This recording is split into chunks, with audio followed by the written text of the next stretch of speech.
이게 제가 보는 두 번째 인플레이션 잡기 어려운 이유예요. 세 번째 이유를 보면은 지금 미국의 크레딧 카드 사용이 최대로 늘어나 있어요. 자, C를 보여드릴게요. 크레딧 카드 사용이 늘어나 있다는 건 무슨 말씀이냐면 크레딧 카드 지금 사용이 자 2008년 리먼 나기 전까지 찍고 코로나 돈 풀기 시작 쭉 올라가다가 코로나 돈 풀기 시작하고 사람들이 나가서 스pen딩을 못 하니까 크레딧 카드 밸런스가 쭉 떨어지죠. 네. 그러니까 정부에서 찔러 넣어준 돈도 많거니와 나가서 쓰질 못하니까 여행도 못 다니고 하니까 크레딧 카드 쓰는 게 쭉 떨어지다가 다시 개방되고 코로나 이제 한물 가고 무서운 게 없어지고 정부에서 찔러 넣어준 돈이 없으니까 사람들이 카드를 쓰기 시작합니다.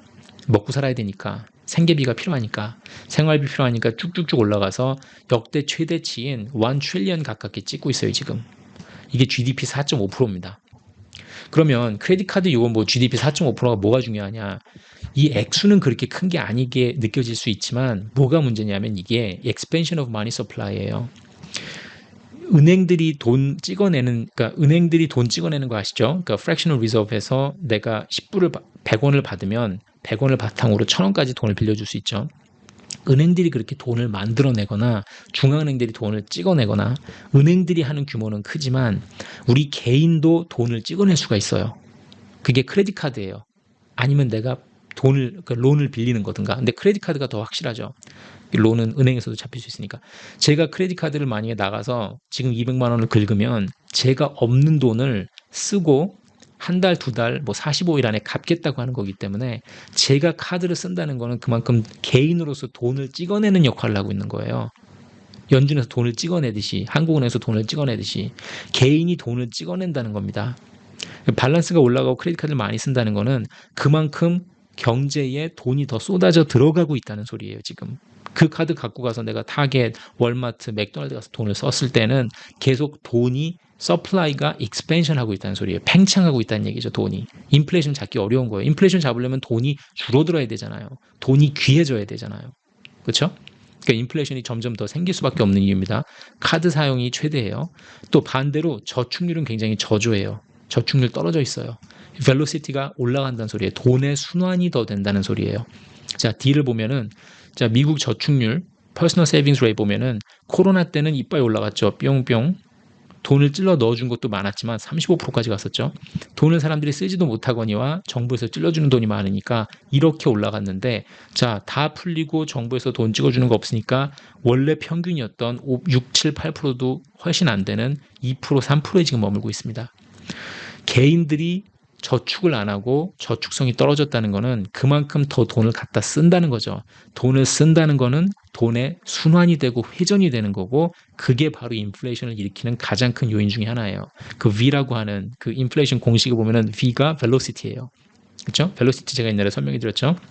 제가 나가서 음식점에서 밥을 먹고 그 음식점 주인이 그 돈을 가지고 집에 택시를 타고 간 다음에 택시 운전수가 그 다음날 그걸 가지고 이발소를 가서 이발을 했다. 그 음식점까지 하나, 택시가 둘, 이발소 셋. velocity of 3입니다. 그게. 3이라는 velocity를 만들어내는 거예요. 하지만 제가 외출을 안 하고 집에 그냥 있었으면 velocity가 0이죠.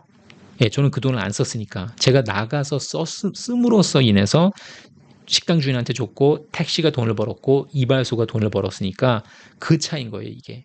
사람들이 저축을 많이 안 하고 있다는 거는 나가서 돈을 쓴다는 거고 돈이 돈다는 겁니다. 인플레이션이 생길 수밖에 없는 이유죠. 자, 그다음 이유 볼게요. 그다음에 요거 생계형 고용은 잠깐 넣어놨는데 이거는 인플레이션이 올 수밖에 없는 이유 중에 하나인 게 지금 계속해서 실업률 되게 낮다 그러잖아요, 미국에서. 예, 이건 제가 전에도 말씀드렸는데 실업률이 낮은 게 IT나 그 생산직, 매뉴팩처링 쪽에서 대거 잘리는 사람들이 맥도날드나 월마트나 서비스 업종이나 로우 페잉 잡에 가서 생계형 고용을 하는 거예요. 두 번째 잡, 세 번째 잡을 지금 찾고 있는 겁니다. 입에 풀칠해야 되니까. 인플레이션이 너무 심해지고 물가가 뛰니까 무조건 나가서 지금 직장을 찾아야 되는 상황이에요. 어떻게 해서든지. 그래서 그게 생계형 고용 때문에 그 실업률이 낮아져 있고 얼마나 사람들이 지금 먹고 사는 게 빡빡하고 그 생활비가 많이 올라 있는지를 보여주는 이 지표예요, 이게. 자, 2를 보시면요. 그 다음에 학자 대출이 최고치입니다. 고이자 불구. 이건 뭐냐면 2를 보시면은 자, 미국의 스튜던트 론 밸런스인데 미국의 스튜던트 론 밸런스는 뭐냐면 이 미국에서는 이게 다 그냥 은행들이 신경 안 쓰고 다 내줘요. 왜냐면 정부에서 다 보증을 해주거든요, 이거를.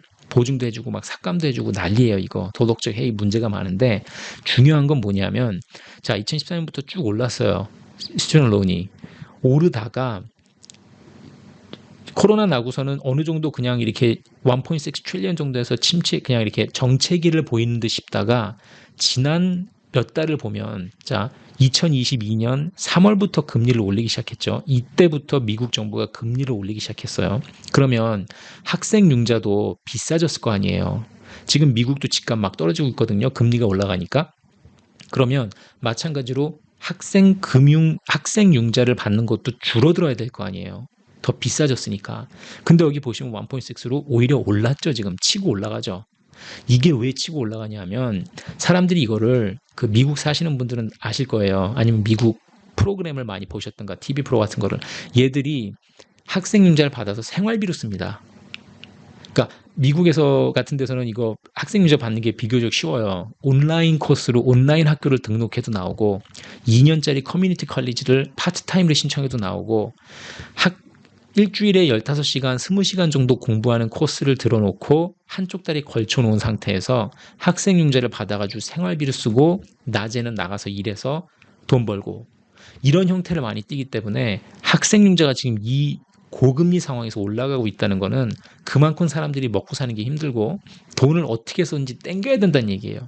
돈을 더 땡기면은 돈이 더 순환이 되고 돈을 더 쓰게 되고 인플레이션을 그만큼 잡기가 어렵겠죠. 그런 상황이 벌어지고 있는 거예요, 지금. 그게 E입니다. 자, 그 다음에 F. F가 되게 중요한데 F는 뭐냐면 Federal Deficit, 이 적자 예산이 지금 심각해요. 적자라는 건 이제 세금 수입보다 지출이 많다는 거거든요, 정부가. 자, F를 제가 조금 더 자세히 설명을 해드릴게요. 이거를 이해하시는 게 좀 중요해요. 왜냐하면 얘가 인플레이션을 진짜 막을 거, 이 인플레이션을 안 떨어지게 막는 큰 요인 중에 하나예요. 자, F를 보겠습니다. F를 보시면 2022년에 미국 정부가 세금 수입으로 얻은 게 4.9 트릴리언이에요. 근데 미국 정부가 쓴 게 6.27 트릴리언 해서 적자가 1.37 트릴리언이 났습니다. 2020년에는 코로나 때문에 역대치 최대 3.1 트릴리언 했고, 그렇죠? 자, 그래프를 보시면은 이 닷컴 버블 났던 뭐 2000년대 이때쯤 해가지고 흑자도 났었어요. 걷어들이는 세금이 더 많았다는 거예요, 지출보다. 잠깐 흑자도 나고 좋게 하다가 더 닷컴 버블 생기고 9.11 테러 나니까 경기 안 좋아지니까는 정부가 돈을 더 썼죠. 그러다가 어느 정도 원상복귀가 되나 싶더니 리먼 사태 나니까 더 많이 썼습니다. 재정 지출이 더 많아졌다는 거죠.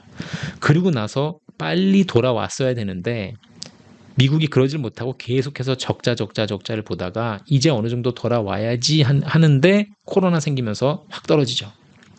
그리고 나서 이제 코로나 끝나니까 정신 차리나 싶었는데 더 웃긴 건 2024년이 됐는데 왜 적자를 보냔 말이에요, 지금.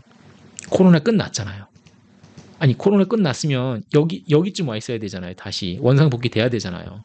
그쵸? 원상복귀를 안 하고 계속해서 정부가 돈을 더 쓰고 있다는 소리예요.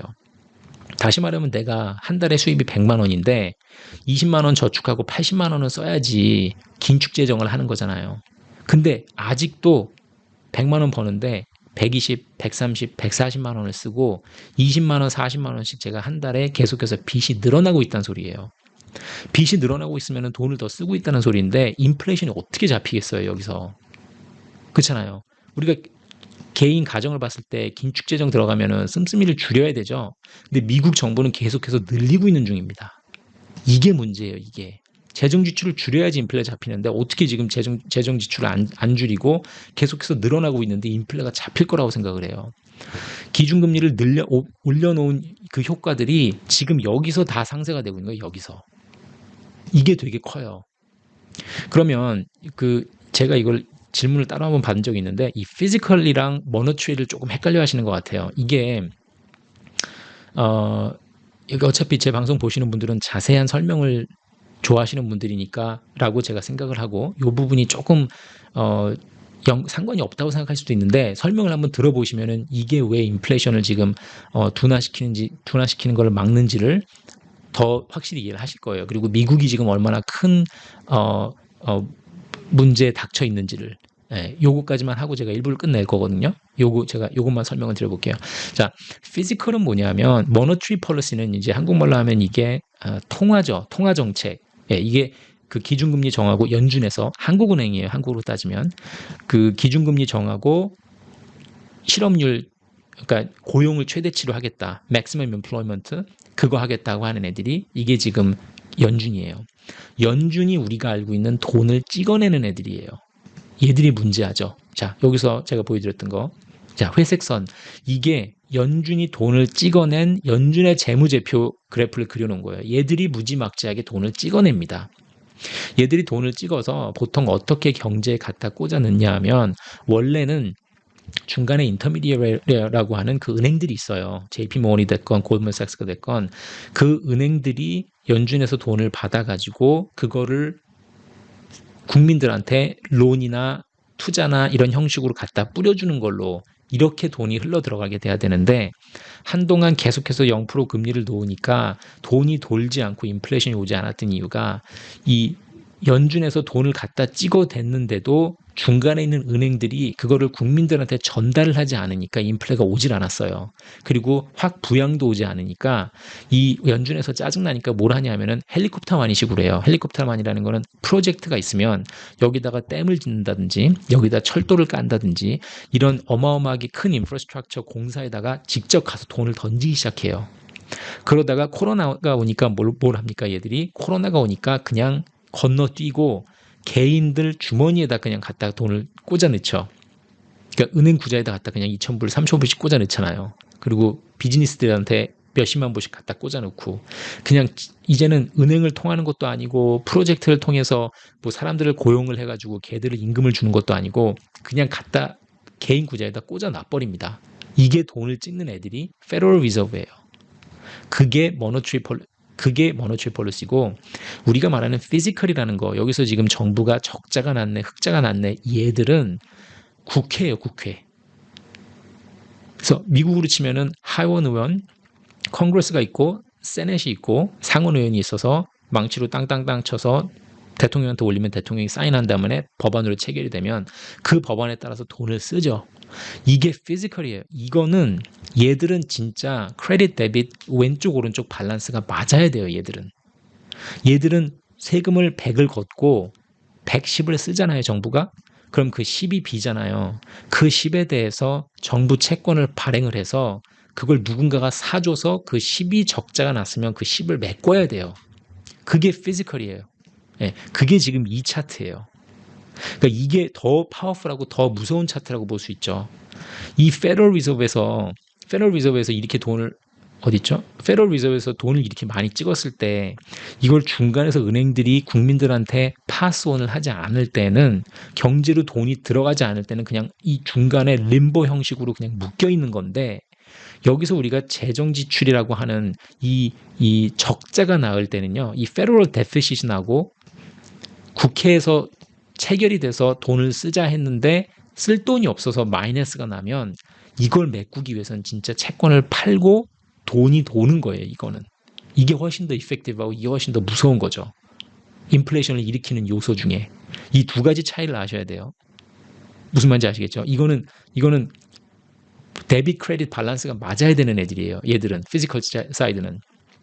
근데 이쪽은 안 맞아도 돼요. 그냥 원하는 대로 버튼 누르면 찍어져요. 그냥 빙 하면은 8 트릴리언, 9 트릴리언, 10 트릴리언 막 할 수 있어요. 그렇게 생각하시면 간단해요. 간단히 말해서. 오케이. 얘들은 그냥 맘대로 적자를 못 냅니다. 얘들은 그 US Treasury라는 걸 발행을 해서 메꿔 넣어야 돼요. 곡간을. 얘들은 진짜 곡간을 운영하는 애들이고 얘들은 그냥 종이장만 가지고 장난하는 애들이에요. 그렇게 보시면 돼요. 이 두 개의 차이를. 자, 그러면 이게 마지막 장인데 일부에서 이게 지금 미국 이제 이 제넷 옐런 아줌마가 제가 전에도 보면서 이 아줌마에 대해서 험악한 소리를 몇 번 했는데 제가 왜 그러냐면 이 아줌마가 너무너무 한심하고 황당한 아줌마여서 그래요. 이 미국 지금 국채 시장이 어떻게 미친 듯이 돌아가고 있냐면 얘들도 지금 사면초가예요. 얘들이 돈 찍기를 멈출 수 없는 이유가 이거예요. 다시 말하면 여기서 지금 적자가 나잖아요. 이 재정 적자가 나잖아요. 그럼 이 재정 적자를 메꾸려면 어떻게 메꿔야 돼요? 누군가가 이 돈을 줘야 돼요. 1.4 트릴리언을 진짜로 달러를. 이 달러를 줄 때 줄 사람이 없어요 지금. 그래서 결국은 다시 페더럴 리저브로 가서 연준으로 가서 연준이 돈을 찍어야 됩니다. 제가 보기엔. 그래서 돈 찍기를 멈출 수가 없어요. 페더럴 리저브가.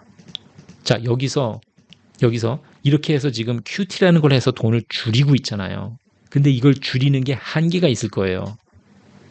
이 지금 줄이는 척은 하는데 못 줄여요, 이제. 왜냐하면 자, 이 여자가 그 연준 의장이었잖아요. 제넷 옐런이 벤 버넌키하고 제넷 옐런이 6년인가 8년인가 해서 그때 이 여자가 제로 금리에다 돈을 미친 듯이 찍은 장본인이고 아주 잘못된 생각을 갖고 있는 분이에요, 이분이. 전 그냥 제 생각대로 다 말씀드릴게요. 이분이 굉장히 실수를 크게 하는 사람인데 제로금리 너무 많이 났고 돈을 너무 많이 찍은 사람이에요. 이 여자가 끝나서 나가서 다행이다 했는데 제롬 파월이 들어와서 비슷한 짓을 했죠. 역시나. 이 여자가 사라지나 했는데 사라지기는커녕 Department of Treasury에 재무부에 나타납니다. 재무부 장으로 나타나요. 이 여자가. 그죠? 재무부 장관이잖아요. 지금 이 여자가. 재무부라는 거는 이 여자는 재무부에서는 왼쪽 오른쪽이 맞아야 된다 그랬어요. 밸런스가 데빗 크레딧이.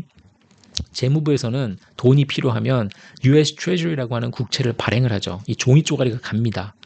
그럼 여기서 primary dealer라고 하는 애들이나 혹은 Federal Reserve가 QE 할 당시에 여기 이제 QE죠. QE 할 당시에는 Federal Reserve가 사줘요. 즉 달러를 일로 줍니다. 진짜 달러가 가요 여기선. 그래서 Treasury가 받은 다음에 이거를 써요. 정부가. 그렇죠? 그래서 아까도 보니까 세수가 5가 거쳤는데 써야 되는 돈이 6.3이니까 1.3이 적자가 났다는 거잖아요. 그 적자를 메꾸려면 어떻게 해요? 1.3 트릴리언을 트레저리를 발행해서 프라이머리 딜러들이 사준 다음에 여기다가 쿠폰을 계속해서 이자를 주면은 이자를 받은 그 계약 조건으로 여기서 돈을 일로 뽕 쏴줘야 되잖아요. 지금 여기가 씨가 마른 거예요. 이 프라이머리 딜러들이. 얘들이 지금 안 사고 싶어 해요. 결론적으로 말씀드리면 지금 상황이.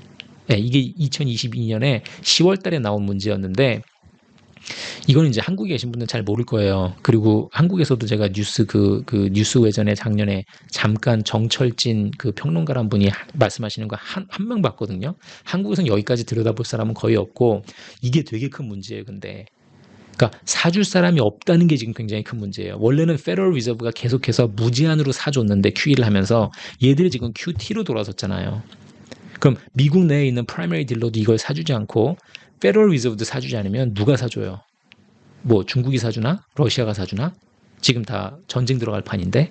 그렇죠? 트레저리를 펀딩을 하기가 어려워지는 거예요, 지금. 그럼 트레저리 일드 커브를 보면 1년 전, 2년 전에 비해서 이렇게 0%대로 가든 낮은 금리를 자랑하던 US 트레저리가 지금 어때요? 요 파란색 선이죠? 금리가 이빠이 비싸졌죠. 그러니까 이 높아진 금리를 보고 얘가 지금 이 여자가 지금 이걸 감당할 자신이 없는 거예요. 금리가 더 올랐으니까 발행되어 있는 미국 국채는 어마어마한데 31 트릴리언인가요? 어마어마한데 이 금리를 감당도 못 하겠거니와 프라이머리 딜러나 페더럴 리저브에서도 사줄 사람이 없으니까 딱 영국 꼴이 나는 거예요. 작년에 영국 문제 있었잖아요. 리즈 트러스 그 이상한 여자 들어와가지고 3주인가 수상하고 나가면서 처음에 들어오자마자 야 우리 양적 완화할 거야 도와줄게 세금 깎을게 헛소리 했다가 바로 영국 국채 가격 떨어지면서 일도 올라가고 길츠가 휴지 조각이 될 뻔했죠. 그러니까 영국 정부에서 나서서 다 막아줬잖아요. 다시 제발 헛소리니까 무시해줘 한 번만 용서해줘 그러면서 다 막았잖아요. 마찬가지로 지금 USD를 사줄 구매자가 씨가 마르고 있어요. 지금 미국도. 그래서 제넷 옐런이 2022년 10월에 무슨 소리를 했냐면 자 내가 US 트레저리를 이 국채를 바이백을 통해서 내가 그럼 이걸 사면 되잖아. 우리가 이걸 사드릴게 국채를. 자 사는 건 이쪽에서 사줘야 되는데 이쪽에 팔고 있는 아줌마가 이거 진짜예요. 이게 실제 있었던 일인데 이걸 팔고 여기서 돈을 받아야 되는 아줌마가 순간 노망이 들어서 내가 보기에는 그러니까 여기서 팔아야 되는 아줌마가 야 우리가 사면 되잖아 이 말을 한 거예요. 그 페더럴 리저브에 아직 일하고 있다고 생각을 했는지 구매자가 됐어 순간. 여기서 팔아야 되는 아줌마가 그러니까 사겠다 그랬어요. 사서 일들을 낮추겠다는 거예요. 야 우리 지금 보니까 국채가 금리가 너무 높아. 야 그럼 이걸 금리를 사면 되잖아 국채를. 그 누가 살 사람이 없다니까 여기. 사면은 국채 가격을 사면 가격이 올라가니까 금리가 떨어져요. 그래서 금리를 낮추겠다는 거예요. 그 컨셉은 쉬워요. 그렇죠? 근데 이 아줌마는 지금 내가 왼쪽에 있는지 오른쪽에 있는지 헷갈린 것 같아요. 이 여자는 원래 오른쪽에서 계속 사는 짓을 하다가 재무부 장관이 되면서 왼쪽으로 갔단 말이에요. 이제는 팔고 돈을 받아야 되는 입장인데 어떻게 이 트레저리를 사겠다는 거야. 사줄 사람이 없는데. 그래서 이 아줌마가 야, 그 트레저리를 사고 일들을 낮춘 다음에 마켓에 유동성을 불어넣으면 되잖아 라고 말을 해요. 아, 근데 어떻게 사줄 사람이 없고 살 돈이 없네. 살 돈이 없잖아요. 트레저리는 돈이 없잖아요. 다 빚잔치 하고 있는 곳인데 무슨 돈으로 사요. 그러면 연준이 QT를 멈추고, 그게 하나 방법이겠죠. QT를 멈춰야겠죠. 예, QT 지금 쭉 내려가고 있던 걸 멈추고 다시 QE로 바꿔야 돼요. 이거를. 저 여자가 말한 대로 이걸 지금 트레저리를 사주는 사람이 생겨야 되려면, 그렇죠? 아니면 이 여자가 뭘 할 수 있냐면은 장기를 팔고 단기를 살 수 있어요. 장기채를 판다는 거는 장기채 값이 떨어지고 일드가 올라갑니다.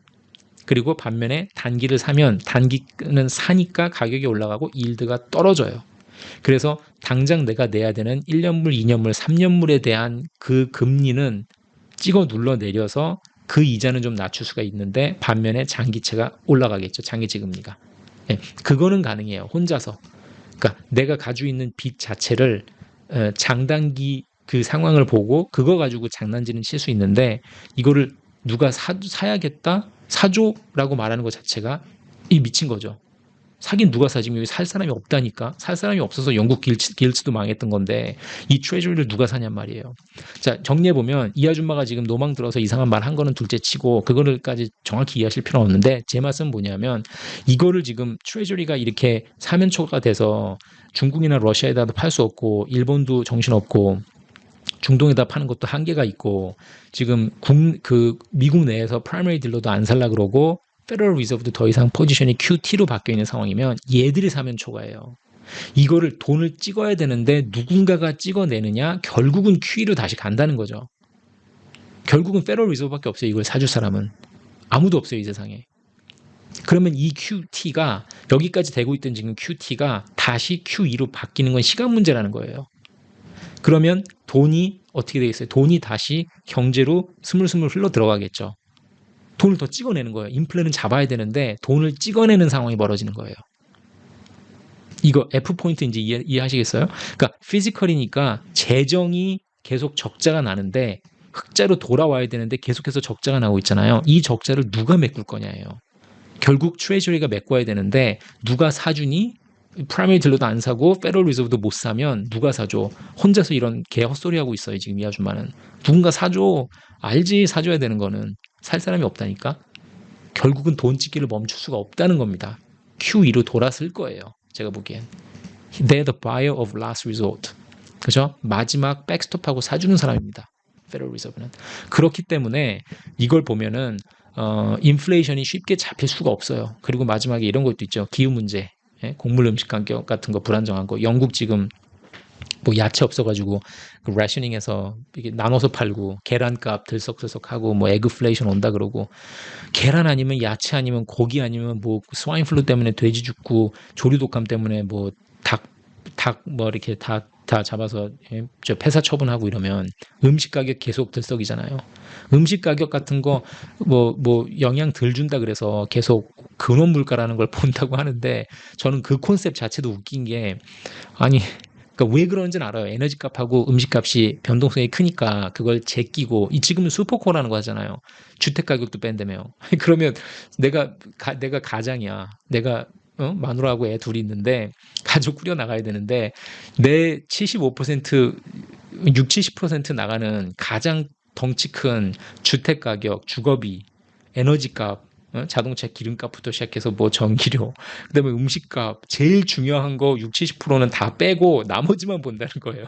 인플레이션을 측정할 때 그거에 따라서 결정을 하는데 그거 자체도 되게 아이러니하지 않아요? 근원 물가. 근원 물가라는 컨셉은 2차 세계대전 이후에 그때 당시에 이제 하도 에너지랑 음식 가격이 너무 변동이 심하니까 그때 나온 컨셉인 건 아는데 지금 이 상황에서 그러니까 이게 뭐 잠깐 반짝이고 말아야지 이게 빼도 되는 요소지 계속해서 들썩이고 계속해서 우리가 먹고 사는데 힘들면 헤드라인을 봐야 되는 거 아니에요. 코어를 볼 게 아니라 근원을 볼 게 아니라. 그러니까 그런 식으로 여기서 80년대 이후에 CPI 이 책정하는 자체를 바꿨다 그랬잖아요. 서브스티튜션하고 헤드오닉스 넣어서 장난질을 한다 그랬잖아요. 그러니까 제가 보기에는 미국이 됐든 한국이 됐든 정부가 그 발표하는 그 숫자 자체가 장난질의 연속이에요, 그냥. 근원 물가라는 말 자체도 장난질이고 왜 음식하고 왜 에너지하고 왜 주거 비용을 빼고 계산을 하냔 말이에요. 예, 뭐 어쨌든. 자, 이게 얘기가 좀 길어졌으니까 우선은 제가 미국 상황에 대해서 자세히 설명을 드렸어요. 그러니까 1부는 여기서 끝낼게요.